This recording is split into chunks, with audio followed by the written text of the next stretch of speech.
na mosala ya agriculture, pêche et élevage. Ah oui, na cadre kaka ya développement ya mboka na biso. Tolona mpe tobokola yango nde développement ya mboka na biso. Ministre agriculture, pêche, élevage, émission na bino yango botia yango maboko bana mboka nyonso magazine na bino yango oyo biloko toliaka bilamba tolata. Mama Bilanga tolona tobokola. Mama Bilanga na lobi mama yoza mama ya ba mama na ba mama. Mama na ba mama yo kaka soni te. Yango na ye ko déclarer pa na yo. Mama Bilanga tadila biso likambu oyo memile biso pa bakondi. Basunga biso. Mama Bilanga tolona tobokola. Et voilà mbote na balandi nyonso ya magazine Mama Bilanga ndika boyebi magazine oyo elobelaka bino na oyo etali agriculture pêche élevage na saka bino sans bilanga moyen to vivre ezate naza bongo na kati ya bilanga te bokoka Mama Bilanga lelo aboyi bilanga donc lelo naza bongo na mwana mboka na opesa kombo na ete to mekana kosola muke na etali pisciculture donc obokola mbisi tomekana kosola ne toyeba lolenge nini mbisi abokwa maka lolenge nini eske na mboka na biso pe ya babokolaka bambisi to ndenge nini ensemble vraiment bozala branché na magazine Mama Bilanga abokozwa vraiment masolo kitoko na oyo etali kobokola mbisi ensemble tolanda lolenge ekolekela. Mama Bilanga tolona tobokola. Nazali ingénieur Zita Baudry, le chef de poste il y a service il y a quarantaine il y a ministère il y a agriculture et sécurité alimentaire. Mon chef est Matadi, le coordonnateur provincial. À Matadi, dans le ministère il y a agriculture.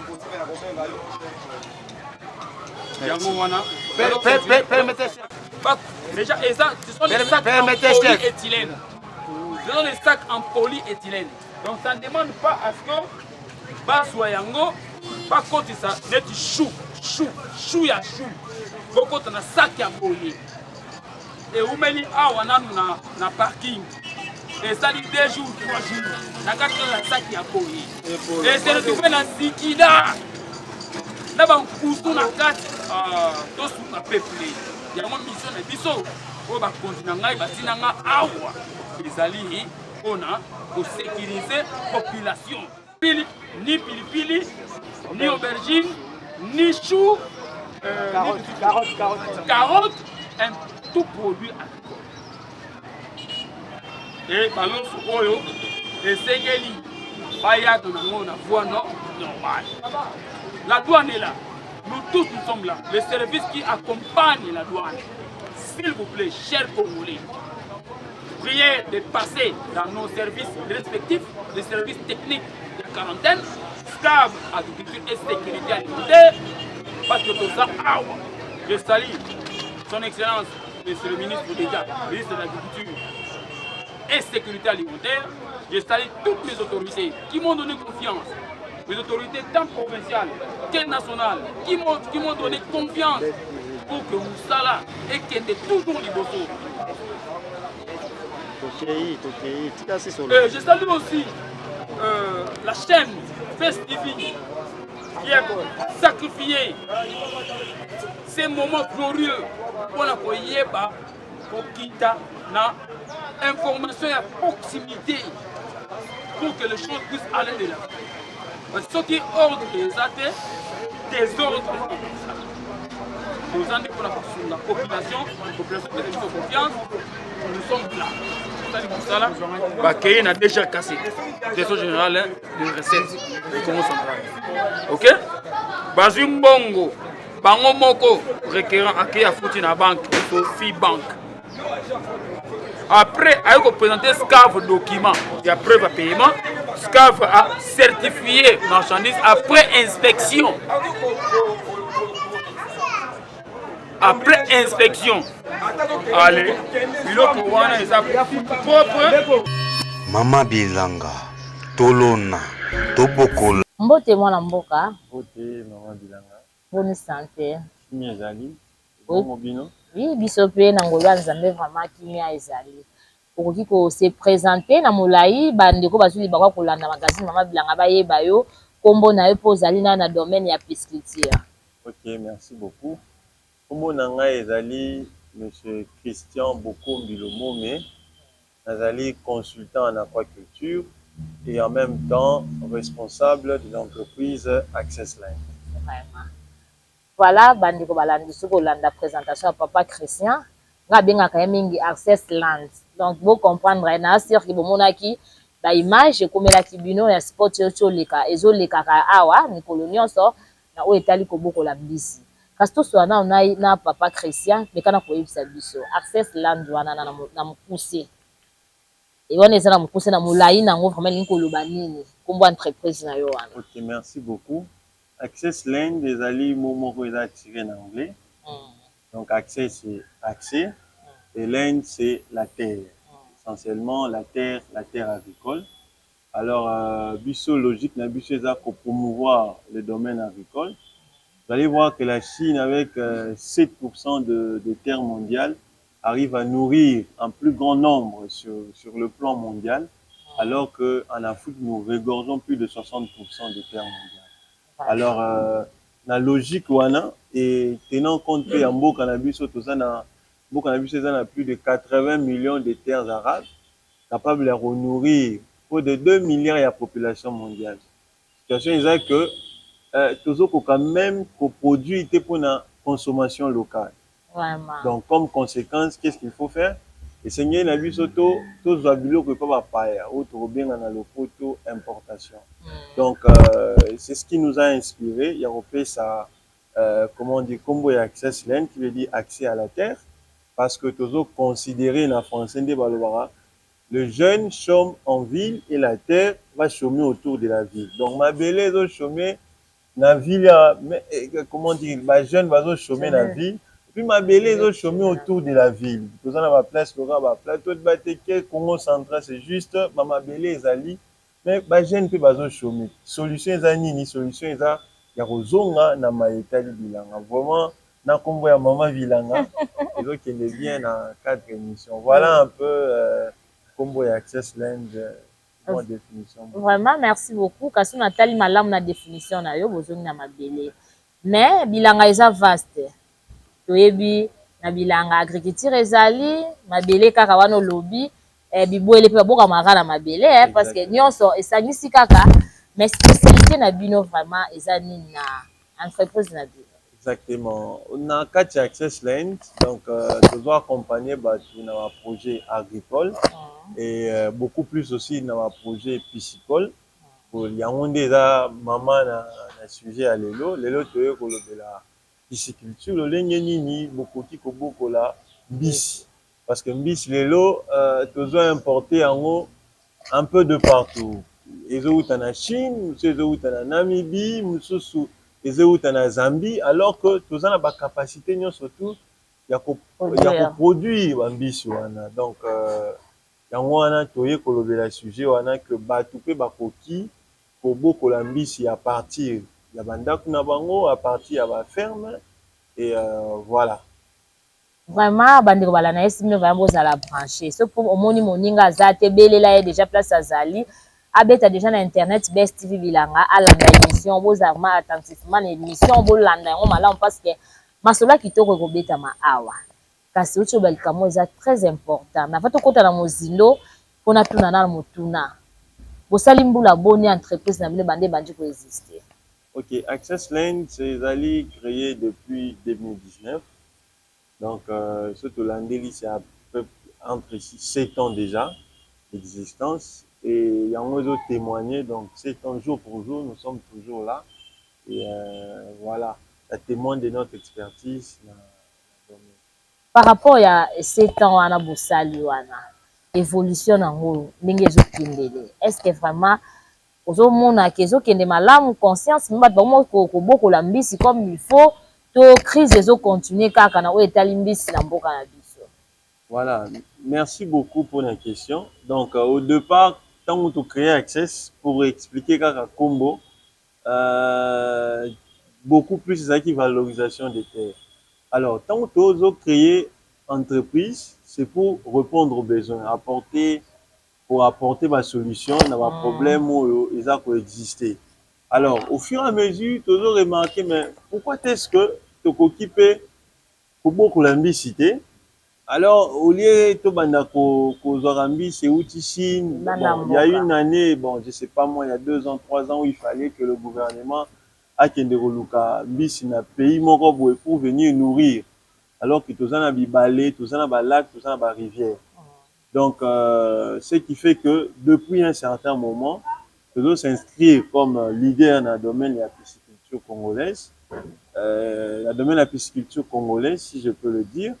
Donc, évolution est bien parce que au fur et à mesure, tu vas découvrir c'est quoi la pisciculture.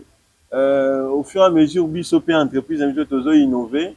Aujourd'hui, Access Land a produit bas sol pour nous installer dans Ndaku. Chose qui avant, il fallait qu'il te commander soit en Chine ou soit dans les pays moussous africains. Donc, petit à petit, on s'accroche, on se forme pour couper ça, comment on dit, service et à qualité, répondre à besoin et à la population d'Abisso. Voilà un peu. Donc, et l'autre, c'est Nini. Donc, quoi, dans le cadre de la promotion, ils ont fait appel aussi à la sensibilisation. Parce que mutu ça yoka aneka ka pisciculture ma yebite la kisimi habite ka kokipe ko élever bambisi na yo wana na ndaku to pe au niveau ya ba étang. Voilà un peu rôle tozo jouer, mais jusque là c'est bon, on a de bonnes réactions. Vraiment merci mingi na biyano na yo na ndenge zo répondre biso. Kasi motuna mususu ezali boy to betana lisio na etali formation parce que on va poser la question mama bilanga formation ngo est-ce que formation ezambala liboso bo pesa bo organiser ngo to bo sala ka yango déjà na kati entreprise na bio. OK. Pour la formation ezambala liboso te. Donc to sali déjà bambula mingi to zo pesa ka formation ya koboko la mbisi na ndaku na ba faire. Alors, tous on va participer l'équipe et pas Nabiso. Alors, participant en AP, Misusu, après formation, s'est lancé. Misusu P, à la formation, à se lancer. Mais s'est lancé, tous on paye un service et accompagnement. Après formation, Kolandela, évolution et formation, Misusu Tenga a installé dans Lubumbashi, Tenga a installé dans Kin, Biso, dans le cadre d'accompagnement, tout le monde a site nayo. Voilà un peu neti ceux qui par exemple a na ipen vous appelez un site mususu ya muto ala ndaki formation pa na biso et après tu accompagner voilà mo kaza ko pratiquer ko formation ya zwa ki wana azo salela yango na ndako na papa ba témoignage to landi bando bando ko sa ba formation na bino ba témoignage eza mingi ya malamu na o bazu ba formation pe na mito pe baza vraiment ba entrepreneur pe na ba coin na bango. Exactement. Et pas Nabiso, ils allaient formation de qualité, sans vouloir être prétentieux. Non, votre cher, bon. Vraiment. C'est la formation de qualité. Oui, que votre formation cher. Vraiment. Pisciculture, ils ont domaine moko oyo. Bon, pour ne parler que de l'aquaculture, ils ont domaine moko oyo mboka essayer de s'intéresser dans parce que yango ndezo permettre biso to sa nini to pérenniser des espèces. À cause de la pression de la pêche dans ba milieu dans l'écosystème nabiso comme fleuve tout ça, toutes les entreprises industrielles qui polluent l'environnement, bah espèces et belés en voie de disparition. Alors pisciculture ils permettre biso to pérenniser ba espèces wana, to maîtriser ba méthode de reproduction nango, to former ba te belé mingi na cadre wana. Alors, formation à c'est un livre vraiment professionnel. Et c'est basé pas seulement sur le plan technique, mais aussi, ça prend aussi l'aspect entrepreneurial. Comment est-ce qu'on peut créer une entreprise, lobby et comme neni. Parce que ils ont favorisé la création d'entreprise, d'emploi et voilà. Donc après maman bilanga na rôle ba pe kende na zabu na boko la mbisi na ngana ndako na tira mama nini pe abuka makitoko. Mais kasi mutuna mso eza boye eza ba espèce nya ba mbisi oyo bino bo formaka batu ya kobokola mbisi nyonso kaka zala na mai to eza na ba espèce ba mbisi moko eza ke pour former bato. Bon, d'ailleurs, il y a liboso esengi koyeba que mboka na biso tozana ba millions d'espèces au bazana dans notre fleuve, dans notre écosystème. Alors, mais parmi les espèces surtout, généralement dans ma formation, to se basaka na ba espèces oyo, nous avons la facilité à trouver des aliments où ils répondent à nos besoins nutritifs à poisson. Ok. Généralement, nous avons des espèces telles que tilapia, bangolo, parce que nous avons la facilité à retrouver des aliments où ils répondent à nos besoins nutritifs. Donc, le domaine est tellement vaste. En tant qu'entreprise, nous avons la recherche. Est-ce que le s'est lancé dans Mungusu, Mboto, Munganza, tout ce qu'il y a là. Il faudrait arriver à fabriquer des aliments où ils répondent à nos besoins nutritifs pour maîtriser le mode de reproduction à Bango. Voilà, pour dire que le domaine est dans le monde. Il y a encore beaucoup de recherche sur les ébélés. Pour que comme on a un niveau mon robot qui peut apporter de vraies solutions face aux vrais problèmes. Donc, si on a tellement malamu, bande ko balana, et ça qui nous vraiment besoin la brancher, autre belo c'est très important. Donc, mbisi pe azana mbisi nyonso azara abaliaka biloko moko te. Exactement. Dans le sens bon so do comprendre que mbisi nyonso dongolo mungusu nini oyo ngulumaza mbangolo mbisi mwa minene bozana na mai. Donc mbisi na mbisi azana bilei na et c'est ça. Exactement. Vraiment. Donc il y a wana parmi ce qu'on est pour faire la formation wana na éviter formation na bino de botingo na moi que ça une semaine il y a formation. Est-ce que na une semaine wana ngo lobi que eza vraiment vaste na une semaine na nous assure que nous avons vraiment matière à bien ou eza capable pas na moi que pratiquer on a une semaine na eza mukiete. Donc na une semaine wana en tout cas topé sa mutu l'essentiel pour nous permettre à produire de manière rentable. Ce qu'on lingi aux ala vraiment d'être rentable. Parce que, premièrement, du point de vue alimentation, bazoli aliment mon côté. N'est-ce pas? Ah bon? On a besoin, pour ça, aliment entre 40 à 45% de protéines. Alors que tilapia, il y a 25 à 35% de protéines. Alors, il y a ces différences, très très important. Donc, la formation, tout ça, information surtout pour permettre à éviter l'erreur et tout ça lorsqu'on se lance. Formation est cause à la chair, mais ce que vous perdez par ignorance est plus cher, plus coûteux. Généralement, ils ont coûté bino d'abord temps, non seulement temps, mais aussi mbongo, makotipé. Donc, tozo bateau, par exemple, à s'investir, à perdre à peu près $1000, au lieu peut-être à ça la formation, ils ont à $50 ou $100 pour nous permettre à Koyanaba, Mbeba ou que non lorsqu'on se lance. En plus, si du point de vue alimentation, à consommer selon taille. Dans la ferme, par exemple, la ferme Mbi, ça comme la taille, continue à couper sa Mbi 600 de blé, par exemple. Ça, ce sont déjà déconseillé. Non, ce n'est pas que c'est déconseillé. Alors, il faudrait voir que Nambisi, besoin et zanine. Déjà, dans son de blé, à peu près 5% de protéines cacao et zanakati. Alors que Mbisi, le Congo, il y a 40 à 45% de protéines. On a un donc, aliment n'est caca, peu importe. Okay. Lorsqu'il est petit, il est exigeant en termes de protéines. Plus il grandit, les besoins en termes de protéines, ils ont diminué. Mais si ils ont sont de blé à 5%, à toi, il y a 1000 sacs. Mais est-ce que c'est rentable? Est-ce qu'ils ont permis de travailler à cola réellement? Alors, nous, surtout, toutes les questions, ils ont développé dans ma formation à Bisso. En tout cas, ceux qui m'ont dit, formation pas na biso donc c'est une garantie à réussite. Rango ozali banda ya mboka luka da muta otinda ozomona boko la mbisi na ngai résultat nini ozwaka pour la majorité totalité malambo tebe ba boko la mbisi yango mais résultat vraiment za vraiment malongati la majorité sur 100%. Na ebiti eza cause ba biloko wana ba yebi ko respecter ba norme ya ko boko la mbisi te to ndenge nini? Vraiment, par rapport à Moutouana, il faudrait que maîtrise aussi les techniques de production. Nous avons trois makambo majeurs où ils ont gangréné domaine abisso et aquaculture. Problème à liboso eza nini eza alevinage. Alevinage toujours ba mbisa mike ba levain. Alors ba sona ba ngala ba bébé mbisi hein. Oyo muta kosomba pona sa nini a élever pour que ba atteindre un certain poids commercial. Alors il faut y ba levain on kosomba dans la taille nini. On kosomba épée wapi. En tout cas, il y a beaucoup de mystères derrière ça.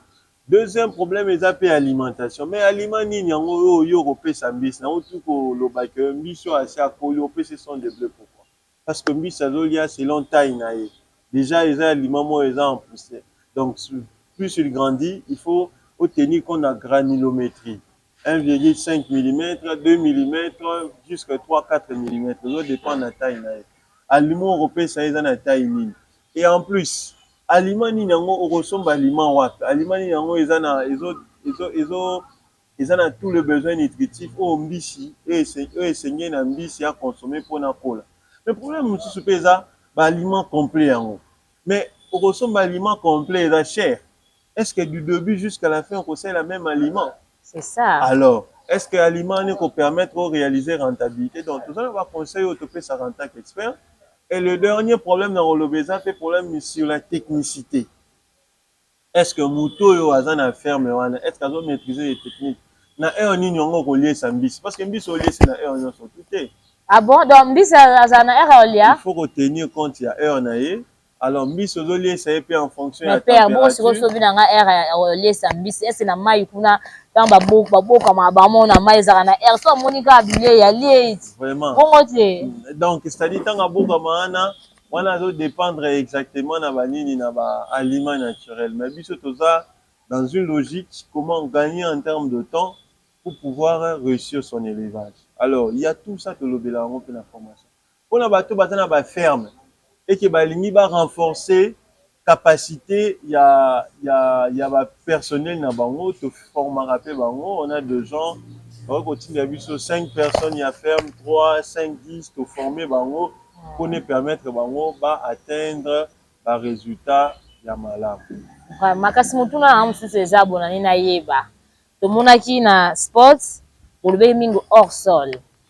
Hors sol wana mingi si totali bien so tokenda ngo na définition malamu ezaki ko bokola mbisi na mabele te nde tobaki na babac bongo mususu batiaka na babassin. Est-ce que na bato bandeko mususu baza baona posa na ba terrain na bango ba terrain agricole mais bana posa bokola vraiment de bakoko na so anda ko bokola mingi na bamazipa wana pe bosalaka yango to pe bozalaka basé mingi na bato bazobokola mingi na bandaku na babac wana. Merci beaucoup pour la motuya. Wana pe tosalaka yango. Donc la pisciculture naturelle, la pisciculture au sol. Formation à biso ils aura deux aspects. Ils ont fait sa formation sur la pisciculture hors sol et en étang. L'étang c'est le milieu naturel. Donc toza la solution pour toute personne ou alingi à se lancer dans le domaine ya pisciculture.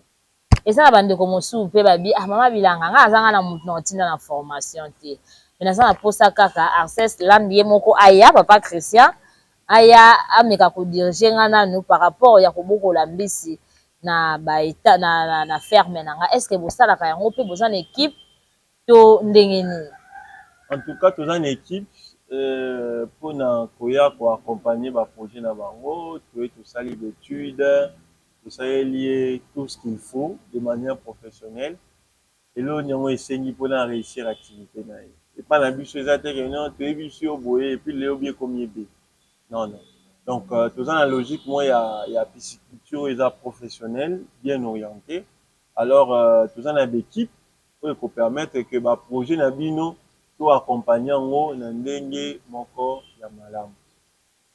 Banda bobandi kosala mosala ko bokola mbisi kokoso nini na makasi o bokutana na yango ko mosala nyonso ezala na kokoso Ah oui, difficulté ezali pourquoi parce que jusque là pisciculture ezo stagné ils ont stagné. Dans le Béli, par exemple, le problème, il y a l'alimentation. Les aliments, là, il faut les importer. Bande qu'on a vu sur la Ouest africain, bah, les aliments, là, là, moins cher. Mais dans notre pays, c'est toujours cher. Vous comprenez? Ça, ce sont des problèmes que nous, en tant qu'entreprise, on ne sait pas gérer. Au sein peut-être dans le gouvernement, il n'est qu'un peu côté à l'Ikambouana pour permettre aux pisciculteurs à réduire le coût de production. L'autre problème est pesant pénini, l'énergie solaire. Mais grâce à Dieu, aujourd'hui, tout le monde a un panneau qui ça est là. Mais ceux qui moto a ça là, peut-être pour nous ça des closeries, pour nous robot ça va Bambis. Donc bien fait pour ça que closerie. Exactement, toi. Ah bon? Tu peux pour nous dans reproduire de manière artificielle ou semi-artificielle bah poisson à bango. On essaie vraiment énergie. Surtout moto elle n'y pas ça la comment dire pisciculture en circuit fermé et aussi une énergie. Alors problème monsieur Pézanini comment dire dans un milieu belé parce que pisciculture est un maille, n'est-ce pas? Là c'est vraiment ils ont un peu problème. Bon, la difficulté, c'est à ce niveau-là. Arriver à l'industrialisation, nous avons la connaissance, nous pouvons le faire. À un certain niveau, il faudrait aussi des moyens. Par exemple, dans la machine locale avec closerie moderne qu'on peut commander pour produire 50 000, 100 000 à l'event. Donc, voilà un peu certaines difficultés qu'on s'est dit. De l'autre côté aussi, il y a un problème de vision.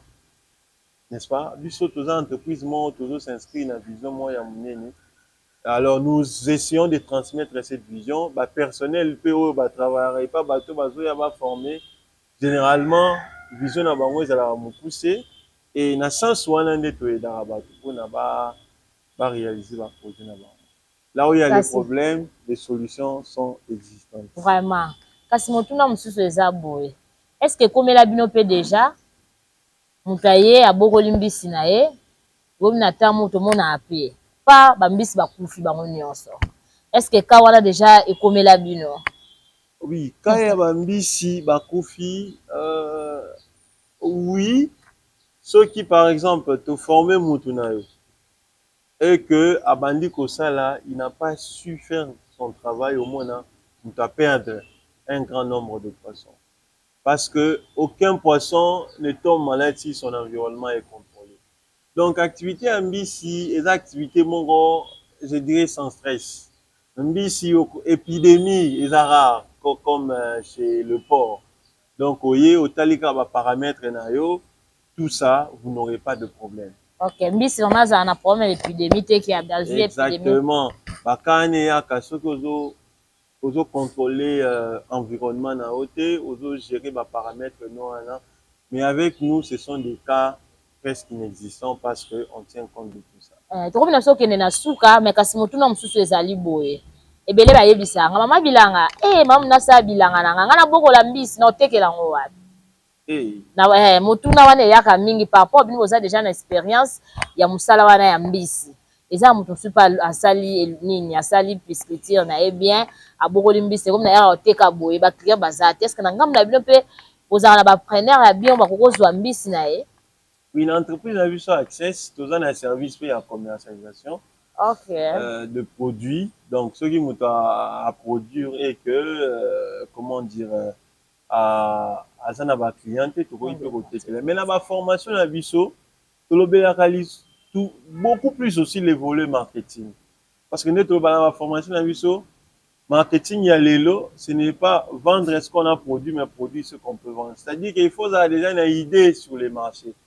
À qui vendre le poisson. En tout cas, la formation a vu raconte l'aspect entrepreneurial, l'aspect marketing et l'aspect technique. Ce sont les trois aspects qui permettent à un moutou à vendre sa business à créer entreprise dans le domaine de la production de poisson et à cause de la likambu vraiment. Papa Christian, ngaza songi yebisanga nami.